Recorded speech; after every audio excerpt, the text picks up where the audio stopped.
Hello అందరికీ welcome to Sai boutique. ఈరోజు వీడియోలో మీకు జార్జెట్ శారీ కండి, చాలా సింపుల్ శారీ అనమాట. అయితే శారీ ఏంటంటే కొంచెం హెవీగా ఉన్నా కానీ మనం బ్లౌజ్ చేయించుకునే దాన్ని బట్టి ఉంటుంది. ఇప్పుడు ఇవి బెనారస్ జార్జెట్లకి కొంచెం హెవీగా చేస్తే కన్నా అంటే క్లాత్ మీద మనం జార్జెట్ మీదే బ్లౌజ్ మీద వర్క్ చేయించేటప్పుడు కొంచెం సింపుల్గా స్టైల్గా ఉంటేనే బాగుంటుంది అనమాట. అయితే చూడండి, మన ఇది జార్జెట్ శారీ, ఇది చాలా కాస్ట్లీ అనమాట, బెనారస్ది. అయితే చూడండి, మనం దీనికి బ్లౌజ్ అయితే చాలా సింపుల్గా డిజైన్ చేసాం అనమాట. ఇది హ్యాండ్స్ అయితే షార్ట్ హ్యాండ్ పెట్టేసి ఏం లేకుండా ఓన్లీ ఒక బంచ్ అనమాట. అంటే మనకి ఫ్రంట్ సైడ్ కాలర్కి వేసిన దాన్ని బట్టి దానికి హ్యాండ్స్కి ఒక చిన్న బంచ్ వేసి చుట్టూ బూటీస్ అనేది ఇచ్చామన్నమాట. అప్పుడు ఏంటంటే మనకి హ్యాండ్స్ హెవీగా లేకుండా మనకి వేసుకున్న డీసెంట్గా మనం చిన్న చిన్న ఫంక్షన్స్ కూడా వేసుకోవచ్చు అనమాట ఇలా. అయితే చూడండి, ఇది మనం సీతారామ కాలర్ అంటారు కదా. అయితే సీతారామ కాలర్ ఏంటంటే నెక్కుకు ఉంటుంది, అలా కాకుండా కొంచెం డీప్గా పెట్టించాను అనమాట. ఇది డీప్గా పెట్టడం వల్ల ఏంటంటే మనకి వేసుకున్నా కానీ మరీ నెక్కి ఇంకేదైనా చిన్న నక్లీస్ లాగా అలా ఏదైనా సెట్ చేసి కూడా వేసుకోవచ్చు. ఈ మామూలుగా ఏంటంటే సీతారామ బ్లౌజ్ వేసుకున్నప్పుడు అయితే ఏమైనా పెట్టుకున్నా బాగోదన్నమాట. ఇది అలా కాకుండా కొంచెం డీప్ నెక్ పెట్టించాను.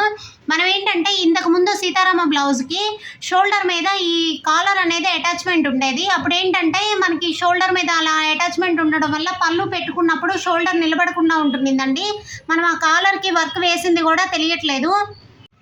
ఆ కాలర్ ఏంటంటే ఇక్కడ అటాచ్మెంట్ ఉండడం వల్ల మనకు ఆ పళ్ళు నిలబడట్లేదు అన్నాను కదా, నేను ఫేస్ చేశానండి. అందుకనేసి ఇప్పుడు అలా కాదు, నార్మల్గా మనకు పళ్ళు వేసుకున్నా కానీ నిలబడేటట్టు ఈ కాలర్ కిందకి పళ్ళు వెళ్ళిపోయేటట్లు ఉంటేనే బ్లౌజ్ లుక్ అనేది బాగుంటుంది అనమాట. అందుకనేసి మనం కాలర్ అటాచ్మెంట్ చేయకుండా స్టిచ్ చేసాం అనమాట. ఇది కూడా చాలా బాగుందండి, ఎక్కడ కూడా ఖర్చు అనేది కనపడలేదు. చూడండి, మీకు కాలర్ అయితే నీట్గా అటాచ్మెంట్ అయితే ఉంది కదా. అదంటే మనకి సీతారామ కాలర్ ఉన్నప్పుడు బ్యాక్ సైడ్ డీప్ నెక్ కూడా వేసుకోవచ్చు అండ్ డ్రాప్ నెక్ లాగా అట్లా ఏదన్నా కూడా వేసుకోవచ్చు అనమాట. చూడండి, మన రౌండ్ హోల్ అయితే పెట్టించాను, చాలా బాగుందండి. అంటే చిన్న చిన్న వాటికి కూడా ప్రతిదానికి మగ్గం వర్క్ హెవీగా చేయించుకుంటే ప్రతిదానికి వేసుకోలేము కదా అనే ఇది ఉంటుంది. ఇప్పుడు ఏంటంటే ఇది ఎలా అయినా దేనికైనా చిన్న చిన్న బర్త్డే ఫంక్షన్స్ కూడా వేసుకోవచ్చు అనమాట. చాలా నీట్గా ఉంది కదా. అయితే ఇది మనం శారీలో బ్లౌజ్ యూజ్ చేసాం అనమాట. చూడండి, మీకు జార్జెట్ బ్లౌజే అనమాట, శారీలో బ్లౌజ్ యూజ్ చేశాను. వీటికి ఏంటంటే వేరే రా సిల్క్ అయినా బాగుంటుందండి, కాకపోతే మనకి ఏంటంటే ఇంత సింపుల్గా వెళ్ళేటప్పుడు రా సిల్క్ కన్నా శారీలో బ్లౌజే బాగుంటుంది. అయితే మనం లోపల లైనింగ్ అనేది రూబీ జాకెట్ వేసుకోవడం వల్ల ఏంటంటే మీకు క్లాత్ అయితే పిగలదండి. నేను ప్రతి వీడియోలో చెప్తున్నాను, మగ్గం బ్లౌజ్ చేసేటప్పుడు మగ్గం బ్లౌజెస్కి మీరు శారీలో బ్లౌజ్ యూజ్ చేసినప్పుడు అయితే మాత్రం ఖచ్చితంగా మీరు రూబీ బ్లౌజ్ వాడండి అని. అయితే చూడండి, ఇప్పుడు మనం ఈ జార్జెట్ శారీకి కూడా రూబీ బ్లౌజ్ అనేది వాడామన్నమాట. అదేంటంటే స్వెట్టింగ్ అనేది చాలా ఈజీగా పిల్ వస్తుంది, బ్లౌజ్ అనేది పాడవకుండా ఉంటుంది, లైఫ్ ఉంటుంది అనమాట. ఓకేనా. ఈ సారీస్కి సింపుల్గానే వర్క్ బాగుంటుందండి. కొన్ని సారీస్కి ఏంటంటే కొంచెం హెవీగా ఉంటేనే లుక్ ఉంటుంది అనమాట. చూడండి, ఇది డిజైన్ బట్టి శారీ అయితే చాలా డీసెంట్గా ఉంది, నాకు ఎందుకో చాలా బాగా నచ్చింది అనమాట కలర్ కాంబినేషను.